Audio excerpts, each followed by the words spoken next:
विजय Kaushik Congress leader हमारे साथ मौजूद है बात करने के लिए। उनका रुख करते हैं। विजय कौशिक साहब, अरविंद केजरीवाल गिरफ्तारी की तलवार अरविंद केजरीवाल के ऊपर काफी वक्त से लटक रही थी। इस बात का आभास खुद केजरीवाल को था और आज वो घड़ी आई जब 2 घंटे की पूछताछ के बाद ईडी ने उन्हें गिरफ्तार कर लिया। इंडिया इत्तेहाद अब कैसे आगे बढ़ेगा, क्योंकि बड़ा चेहरा है अरविंद केजरीवाल जो अब आपके साथ नजर शायद नहीं आएंगे। देखिए, गठबंधन के ऊपर इस गिरफ्तारी से कोई असर नहीं पड़ेगा, क्योंकि गठबंधन हमारा दिल्ली के अंदर है आम आदमी पार्टी के साथ और हरियाणा की एक सीट को लेकर है। और मैं आपको बड़ा स्पष्ट कर देता हूं, हर पार्टी या उस पार्टी का नेतृत्व या उस पार्टी के नेता अपनी पार्टी के जो काम है उनके प्रति जवाबदेह होते हैं। इसलिए आम आदमी पार्टी किसी भी कारण से, चाहे वो शराब घोटाले की बात हो या किसी भी मामले में, अगर अरविंद केजरीवाल जी की गिरफ्तारी होती है तो ये उनकी पार्टी का निजी मामला है। इससे कांग्रेस का कोई लेना देना नहीं है। लोकसभा में हमारा गठबंधन होने का केवल एक ही कारण रहा है कि आम आदमी पार्टी को लगता है कि अगर इस देश में लोकतंत्र को बचाना है तो उन्हें कांग्रेस के साथ मिलकर चलना होगा। वो हमारे पास है, हमने समझौते का स्वागत किया। निश्चित तौर पर कांग्रेस पार्टी देश को बचाने की लड़ाई लड़ रही है, क्योंकि ये सरकार घोटालों की सरकार है जी। ये सरकार विरोधियों के अधिकारों को कुचलने की सरकार है। क्योंकि देखिए, जिस शराब घोटाले की हम बात कर रहे हैं, इसका निर्णय तो कोर्ट करेगी कौन गलत है कौन सही, लेकिन इससे जुड़ी एक फार्मा कंपनी के निदेशक को गिरफ्तार किया गया था इसी शराब घोटाले में। बाद में उस कंपनी द्वारा 5 करोड़ के इलेक्ट्रॉल बॉन्ड बीजेपी के खाते में जमा कराए गए। कहने का भाव यह है कि ये सरकार हर चीज को अपने तरीके से तोड़ मरोड़ कर जनता के सामने रखती है और अपने भ्रष्टाचार से ध्यान हटाने के लिए हमें लगता है कि कहीं ना कहीं ये इनका राजनीतिक प्रोपेगेंडा है। बट विजय कौशिक साहब, आप कह रहे हैं कि शराब पॉलिसी घोटाला मामला कोर्ट में है और कोर्ट डिसाइड करेगा कि ये घोटाला हुआ है या नहीं हुआ है। लेकिन जब आपका इत्तेहाद आम आदमी पार्टी से नहीं था और ये घोटाला जब बीजेपी के जरिए उठाया गया तो आप भी सड़कों पर उतरे थे, यानी कि कांग्रेस पार्टी ने भी इस बात को जोर शोर से उठाया था कि आम आदमी पार्टी के जरिए लिकर पॉलिसी में घोटाला किया गया है। आज भले ही आप इत्तेहाद में हैं और कोर्ट पर इस मामले को छोड़ रही हैं। निश्चित तौर पर देखिए, हम ये मना नहीं कर रहे भाई, हमने ये कहा है कि भाई चूंकि अब न्यायपालिका में मामला है और दूसरी बात ये है कि हमारा अरविंद केजरीवाल जी के निजी कार्यों से कोई लेना देना नहीं है। भाई उनकी पार्टी जाने और वो जाने। हमारा एक बड़ा सीधा सा मुद्दा है कि जो मौजूदा सरकार की, केंद्र सरकार की जो नीति सामने आ रही है वो ये आ रही है कि वो विरोधियों के ऊपर दबाव बनाने के लिए हर चीज को अपने तरीके से इस्तेमाल करते हैं। 2 साल से वही हो रहा है जो केजरीवाल जी कहते थे। सीधी सी बात है, उस टाइम कहीं ना कहीं कोई ना कोई ट्यूनिंग बीजेपी से उनकी रही होगी, जिसके कारण उन्होंने कहा कि मनीष सिसोदिया को गिरफ्तार किया जाएगा, किया गया। उन्होंने कहा मेरे फला मंत्री को गिरफ्तार किया गया, जैन, मिस्टर जैन को, सत्येंद्र जैन को। फिर उन्होंने कहा कि भी उन्हें भी गिरफ्तार किया जाएगा। 2 साल से लोग इंतजार कर रहे थे, लेकिन मोदी जी के बात में इंतजार कर रहे थे। अगर उन्हें केजरीवाल जी को गिरफ्तार कराना था तो चुनावों के इस तरह से सिर पर होने के बाद जो मोदी सरकार जिस तरह से इसका राजनीतिक लाभ उठाना चाहती है, भाई देखिए, अगर किसी ने घोटाला किया है गिरफ्तार कीजिए। कांग्रेस पार्टी कोई किसी गलत काम में तो किसी के साथ है नहीं। और ये मुद्दा भी हमने द्वारा उठाया गया था, बीजेपी ने भी उठाया था इसे कि भाई दिल्ली के अंदर शराब घोटाला हुआ है। प्रियंका गांधी इस गिरफ्तारी को गलत बता रही हैं कि गलत गिरफ्तार क्या है ईडी ने। आप कह रहे हैं जिसने घोटाला किया उसे गिरफ्तार किया जाए।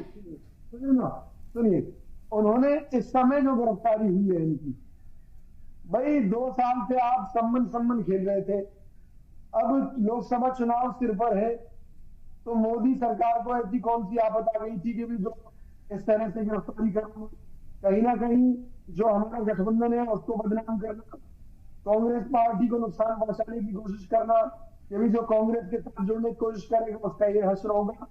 तो उसी बात को प्रियंका गांधी जी ने कहा है। उन्होंने ये नहीं कहा है कि भाई इस मामले में रहा है और उनको गलत गिरफ्तार किया गया है। उन्होंने उसकी टाइमिंग को लेकर सवाल किए हैं कि भाई मोदी जी मतलब जिस तरह से हर चीज का अपने पक्ष में दुरुपयोग कर रहे हैं, ये लोकतंत्र के लिए बड़ा घातक है। एक तरफ तो मोदी जी कहते हैं कि मजबूत विपक्ष होना चाहिए। भाई मजबूत विपक्ष होगा कहां से? अगर कांग्रेस के साथ गठबंधन करने वाले हर दल को लेकर आप चुनाव के मौके पर इस तरह के काम करेंगे और कांग्रेस को बदनाम करने की कोशिश करेंगे, हमारे अकाउंट सीज कर दिए जाते हैं। आप ये नहीं बताते कि जिन कंपनियों के ऊपर, प्राइवेट कंपनियों के ऊपर सीबीआईडी और इनकम टैक्स के छापे पड़े, उसके बाद उन्होंने कई सौ करोड़ के किस तरह से इलेक्टोरल बॉन्ड जो बीजेपी के खाते में क्यों जमा करते। तो एक बड़े सीधे से मामले हैं। मैं बताऊं, महाराष्ट्र के अंदर फडणवीस सरकार ने एक उद्योगपति के 285 करोड़ रुपए संपत्ति करके माफ किए, बदले में 80 करोड़ रुपए बीजेपी के खाते में जमा हो गया इलेक्टोरल बॉन्ड का। तो भाई ये कौन सी ईमानदारी है इस देश के अंदर? मोदी जी चाहते हैं उनका 100 स्मार्ट सिटी का घोटाला जनता के सामने ना आए, जिसमें लाखों करोड़ रुपए खा चुके हैं लोग। वो चाहते हैं कि 350 गांवों का मामला सामने ना आए, जिन्हें आदर्श गांव। बट विजय कौशिक साहब, जिन अदालतों की आप दुहाई दे रहे हैं, आज दिल्ली हाई कोर्ट में ये मामला गया था और गिरफ्तारी का अंदेशा जाहिर किया गया था, इसको लेकर प्रोटेक्शन भी मांगी गई थी, लेकिन दिल्ली हाई कोर्ट ने किसी तरह की कोई राहत नहीं दी। मैं तो कह रहा हूँ ना जी, लेकिन मुझे ये बताइए ना कि भाई ये 2 साल पहले ही मोदी सरकार, बीजेपी के लोग क्लियर कट कहते थे कि भाई केजरीवाल जाएंगे जेल, केजरीवाल जी का नंबर है। तो भाई ये 2 साल से कहां सो रहे थे? हमारे कहने का अर्थ है ये केवल एक राजनीतिक प्रोपेगेंडा। समन नवंबर से मिलना शुरू हुआ है और 9वें समन मिलने के बाद आज 10वां समन जारी हुआ, सर्च वारंट जारी हुआ ईडी के जरिए। मेरा सवाल आपसे ये है, अरविंद केजरीवाल 9 समन में एक मर्तबा भी ईडी के सामने पेश नहीं हुए, भले ही उनके ऊपर इल्जाम है, ईडी जांच कर रही है, उन्हें जांच में सहयोग करना चाहिए था क्या? देखिए, आपको एक सच्चाई समझनी पड़ेगी। वो सच्चाई ये है, मेरे पास एक बार एक एसीपी के यहाँ से फोन आया, उसके ऑफिस से, उसके कर्मचारी ने किया, बोला भाई आपके खिलाफ शिकायत है और हमने उस शिकायत की एवज में एक सम्मन आपको जो है व्हाट्सएप कर दिया है, आप जो है 2 घंटे के अंदर आ जाइए, नहीं तो हम आपके खिलाफ कार्रवाई कर देंगे। आप ये देखिए, मैं अपने सारे काम छोड़कर वहां पहुंचा, झूठी शिकायत थी, वो झूठी साबित हुई, उसके भी मेरे पास सबूत है। एक आम आदमी को या किसी भी व्यक्ति को एक सम्मन भेजकर 2 घंटे का भी टाइम देती पुलिस, तो भैया आपने इतने दिन से क्यों लटकाए रखा? क्यों सम्मन पर सम्मन धीरे धीरे। ठीक है, अब जेल से सरकार चलाना क्या कोई पाप है? और क्या ये लिबर्टी मिलती है अरविंद केजरीवाल को कि आप जेल में हैं और जेल से सरकार चलाएं? देखिए, अगर वो सरकार चलाते हैं जेल से, फिर तो मोदी सरकार के ऊपर प्रश्न चिन्ह है ना। इसमें हमारा कांग्रेस पार्टी का क्या लेना देना है? मैं केवल ये कहना चाहता हूं कि अभी रविशंकर प्रसाद जी क्या कह रहे थे कि जी इनके सहयोगी भ्रष्टाचार में डूबे हुए हैं। एक तरफ तो मोदी जी और उनके जितने भी ये अंधभक्त हैं, वो ये कहते हैं कि दोषी तभी है कोई जब उसे कोर्ट दोषी करार दे, किसी को कोर्ट से सजा हो, यानी कि मामला दर्ज होने से कोई दोषी नहीं हो जाता। तो भाई आप कैसे ये दोषी ठहरा सकते हैं गठबंधन के सभी सहयोगियों को कि अगर मान लीजिए केजरीवाल पर कोई मुकदमा दर्ज हुआ और उनकी गिरफ्तारी हुई तो पूरा गठबंधन कैसे जिम्मेवार है? और चलो, हम तो ये कह रहे हैं कि हमारे गठबंधन होने के बाद में सारा काम हुआ है। मोदी जी इस बारे में क्या कहेंगे कि जिन अजीत पवार के खिलाफ सीबीआईडी की जांच चल रही थी हजारों करोड़ के घोटाले में, उनके साथ मिलकर सरकार कैसे बनाई? मोदी जी, आपने महाराष्ट्र में इसी तरीके से शिवसेना के कई सांसद जिनके ऊपर भ्रष्टाचार के मामले थे, उन सब के साथ मिलकर सरकार कैसे बनाई आप लोगों ने? तो ये जो सरकार है, भाई माननीय मोदी जी ने कहा था कि अशोक चौहान आदर्श घोटाले के मुख्य आरोपी है, हजारों करोड़ के घोटाले किए हैं, ये व्यक्ति जेल जाएगा। उसको भाजपा में लेकर आते हैं और अगले दिन राज्यसभा सांसद बना देते हैं। ऐसे नेताओं की इतनी लंबी फेहरिस्त है। इनके सहयोगी दलों ने देश में लूट मचाई, माननीय मोदी जी ने मचाई। देश और दुनिया की सबसे गरीब पार्टी भारतीय जनता पार्टी आज देश और दुनिया की सबसे अमीर पार्टी बन चुकी है। 2014 से अब तक 10 साल के अंदर देश और दुनिया की सबसे अमीर पार्टी, और देश का हाल देखो, देश अब तक सबसे ज्यादा रिकॉर्ड तोड़ कर्जदार हो चुका है, 200 लाख करोड़ के आसपास। इन्होंने देश को कर्जे में डुबो दिया और बीजेपी फायदे में।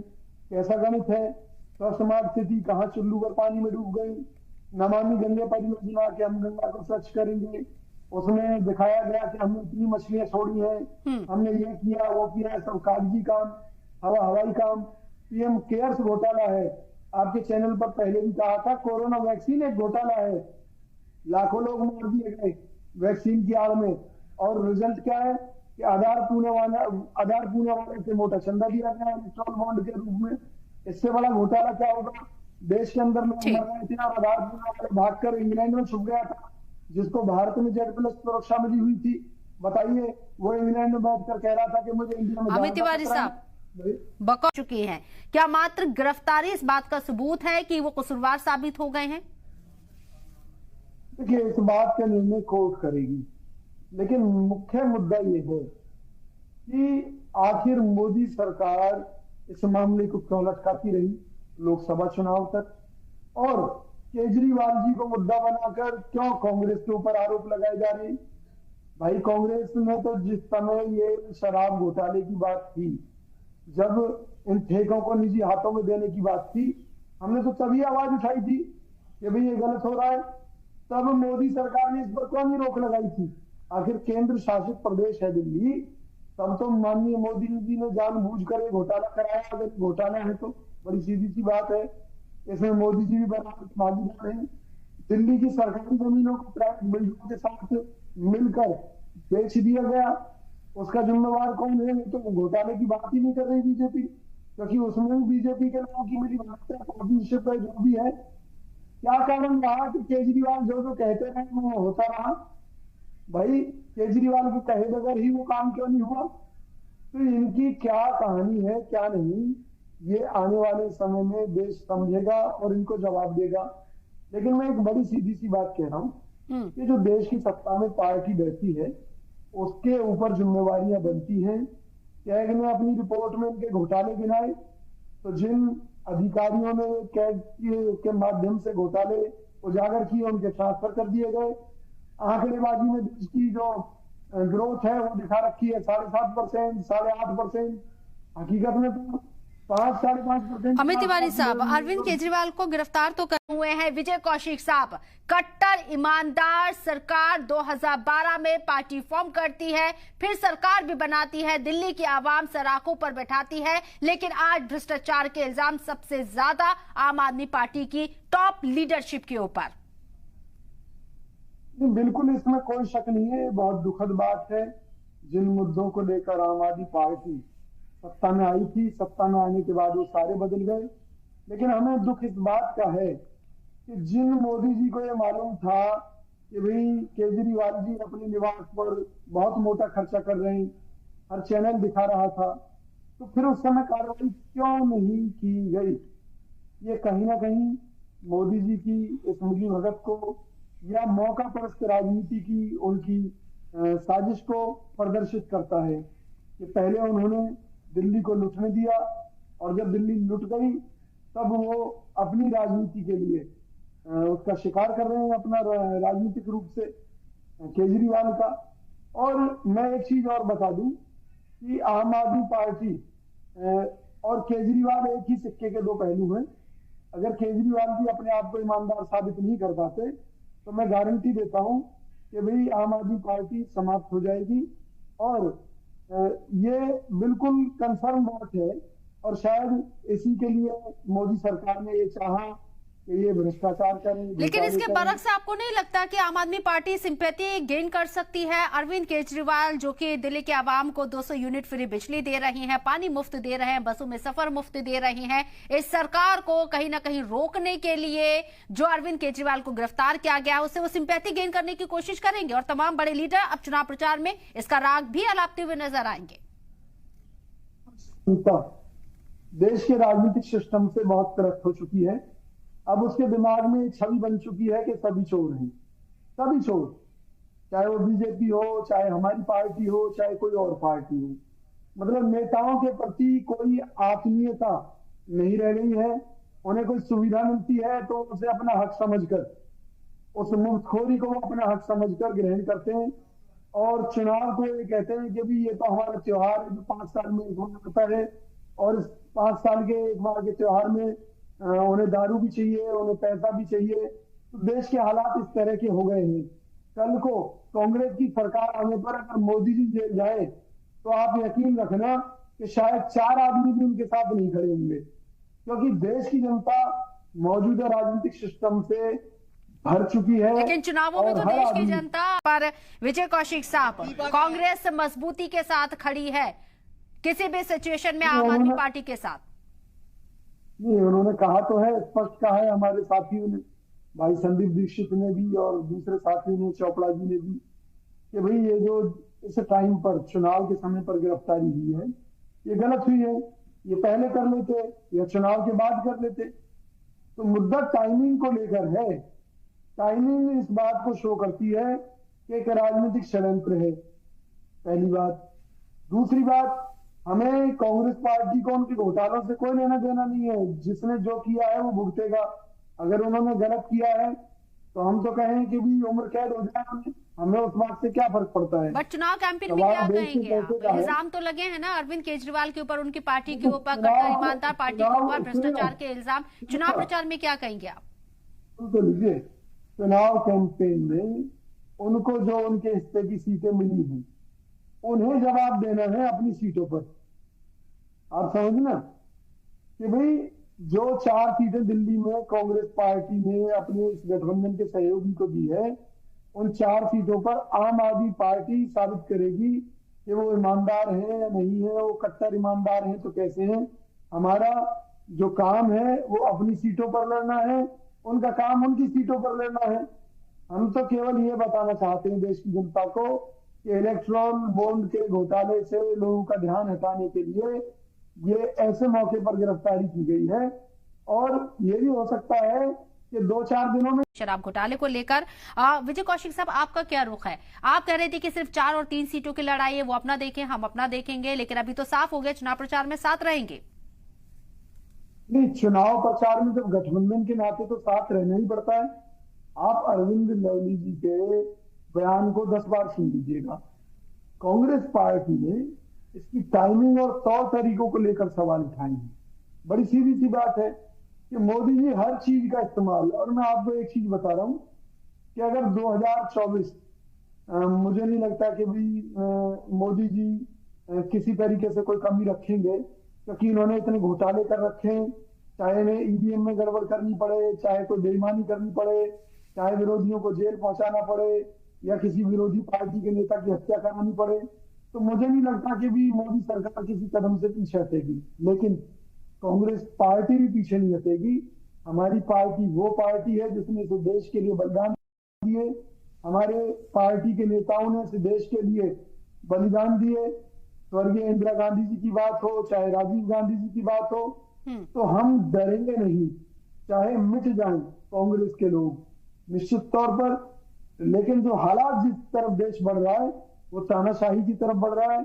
घोटाले, बेईमानी, ये वो, महंगाई चरम पर, बेरोजगारी चरम पर, हर चीज अपना एक रिकॉर्ड बना रही है।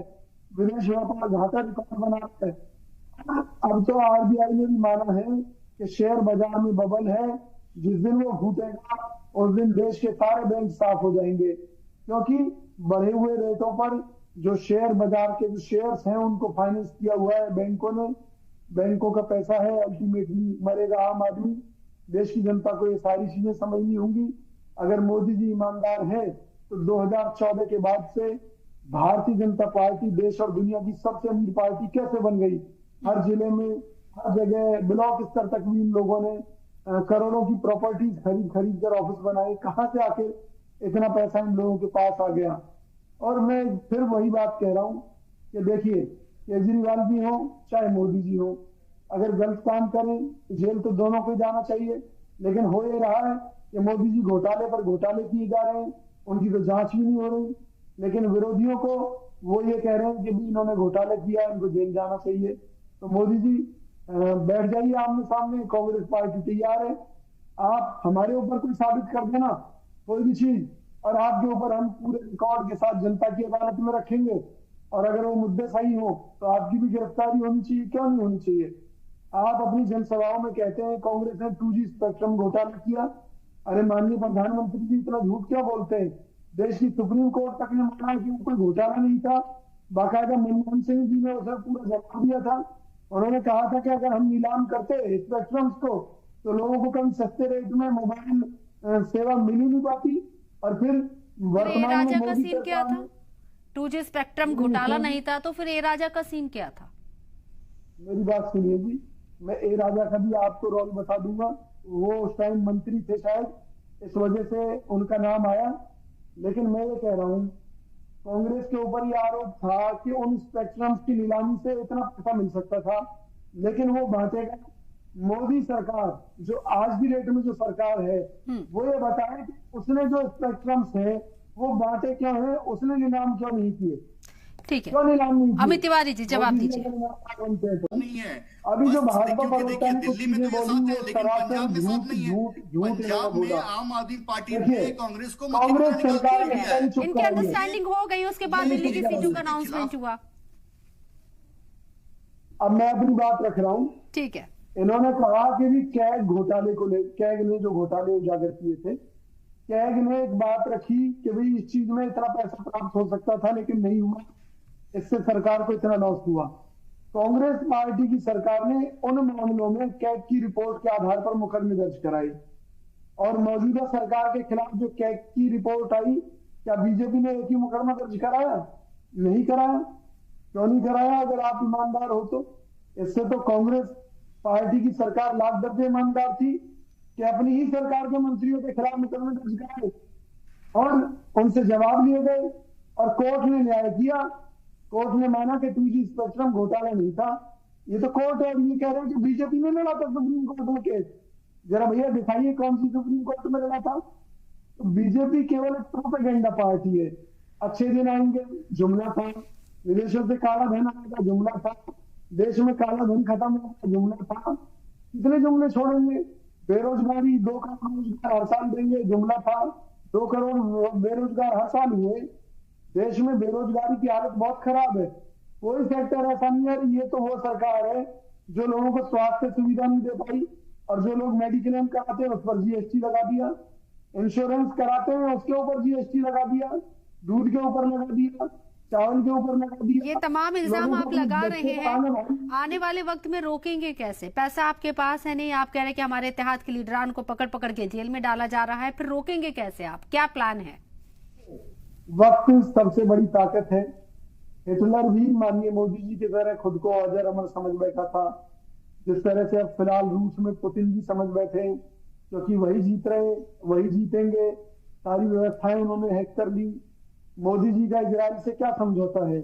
क्यों इजराइल में भारतीयों को मरने के लिए भेजा जा रहा है नौकरी के नाम पर? मुझे बताइए। युद्धग्रस्त चलिए, इजराइल को भी छोड़